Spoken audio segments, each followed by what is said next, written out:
What is also interesting for us to remember is that after January, in February, that somewhere around the middle of February, there was a celebration that was known by the ancient Romans as the Lupercalia.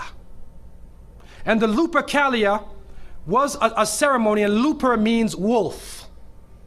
And they depicted a wolf chasing a little girl. And so they had a ceremony. I'm not making this up, by the way, right? If you want to, you can look this up. If you don't believe me, go to the encyclopedia right after we're finished.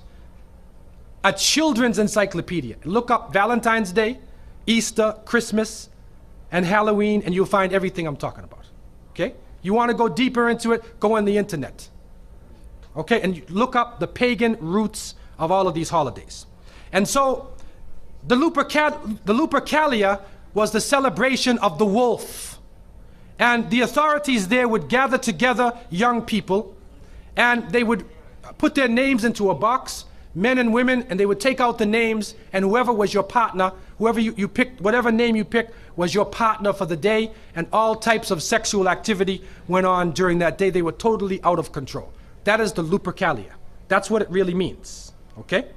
Now, around February 14th, around 270 AD of the Christian era, a bishop by the name of Valentine, he was trying to work with the Roman soldiers because the Roman emperor had imposed upon his soldiers that anybody who joined the army could not get married.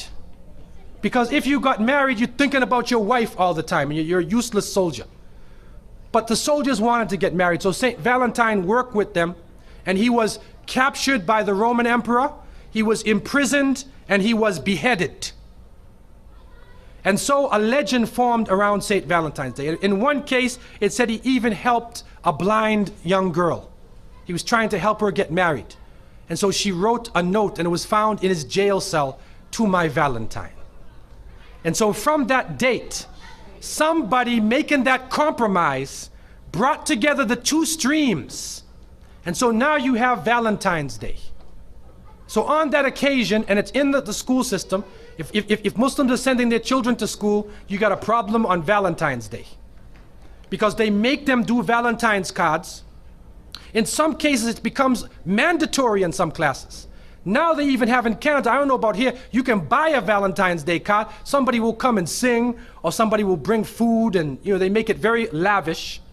And so what happens is young people are forced together on that occasion. And for those who are part of the monotheistic tradition, who understand that the relationship between men and women should be done in a sacred way within marriage, and not in a loose way before marriage. And we see what is happening in the society itself. We see what has happened to the standards, even in the White House. So we understand what is going on in the society. That's because people have lost their limits, the hudud. The limits have been broken up.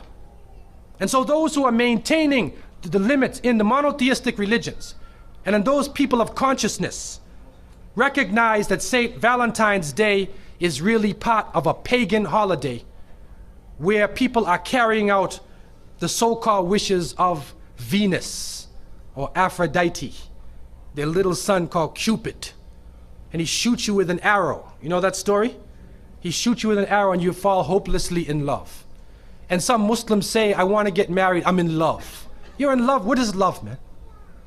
There is kafa'ah. In fiqh, there is kafa'ah, suitability. Yes, there should be an attraction between husband and wife. But the Prophet, peace be upon him, spoke about the beauty, about wealth, about genealogy, right, nasab, and about deen. And he said, marry people for their religion, for their deen, their taqwa. That is the basis of the marriage. And so, St. Valentine's Day is another time that we have to take a stand. And we'll have a question and answer period at the end, but the position we are taking is the young people should have nothing to do with Valentine's Day. You have to step out of that